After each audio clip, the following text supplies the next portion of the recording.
आपण एक डेझर्ट बनवतोय, कुठल्याही पार्टीला तुम्ही बनवू शकता। अर्धा लिटर दूध घेतलेले, फुल क्रीम दूध आहे, त्याला उकळी येऊ। हे फुल क्रीम दूध आपण 5 मिनिटं उकळी आल्यावर स्लो गॅसवरती 5 मिनिटं उकळलेलं आहे। आता ते थोडं आपण केशर घालूया। केशर घातल्यानंतर परत 5 मिनिटं आपल्याला उकळायचं। अर्धा लिटर दूध होतं, ते 5 मिनिटं उकळायला लागलं, 5 मिनिटं स्लो गॅसवरती उकळलं। केशर घातल्यानंतर परत 5 मिनिटं उकळलं। तर याच्यात मी ड्रायफ्रूट्स घालते, काजू, बदाम, थोडे पिस्ते। आणि आता परत मी 2 चमचे साखर घातलेली आहे, तुला आवडत असेल तर 3 चमचे पण घालू शकता। तर आता ही साखर विरघळल्यावर परत 5 मिनिटं आपल्याला उकळायचं। तर आपल्याला हे अजून थोडंसं घट्ट हवं आहे, तर अजून 5 मिनिटं मी उकळी देते। तर ते साधारण झालेलं आहे, तर आपल्याला हे थंड करायला लागेल। तर थंड करायला आपण या बाउलमध्ये घालून पूर्णपणे थंड झाल्यावर आपण परत रेफ्रिजरेटरमध्ये 1 तासभर ठेवणार। हे आता थंड व्हायला आपल्याला एक अर्धा 1 तास लागेल। तर आपण तोपर्यंत क्रीम फेटून घेऊया। हे अमूलचं मी व्हिपिंग क्रीम घेतलेलं आहे, हे मी फ्रीजमध्ये ठेवलं होतं थंड करायला, आणि हा बाउल पण थंड केलेला आहे। तर आता याच्यात आपण या मशीनने व्हिप करूया।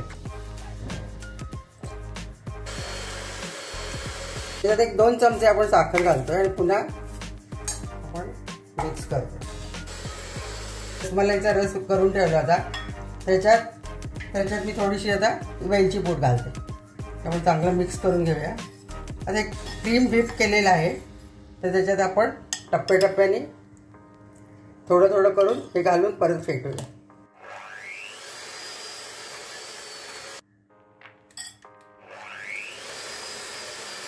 सर्व दूध याच्यात घालूया।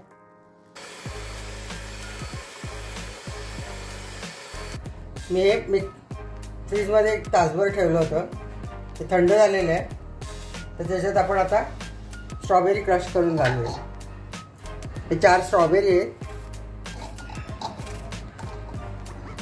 त्यात थोडीशी 1 चमचाभर 2 टीस्पून किंवा 1 टेबलस्पून साखर घातली, त्याचा रंग टिकून राहिला म्हणून। स्ट्रॉबेरी क्रश तयार झालेला आहे, तर आपण याच्यात ॲड करूया।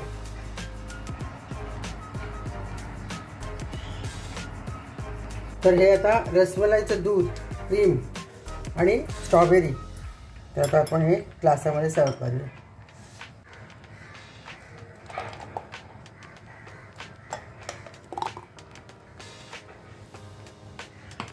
ते आपलं स्ट्रॉबेरी मिल्कशेक तयार आहे। त्यात मी स्ट्रॉबेरी क्रश, तुम्ही रेडीमेड क्रश वापरला तरी चालेल, मी फ्रेश स्ट्रॉबेरी क्रश करून घातलेले, रसमलाईचं दूध आहे आणि क्रीम, त्याचं मिक्सचर करून आपण एक हेल्दी ड्रिंक तयार केलेलं आहे।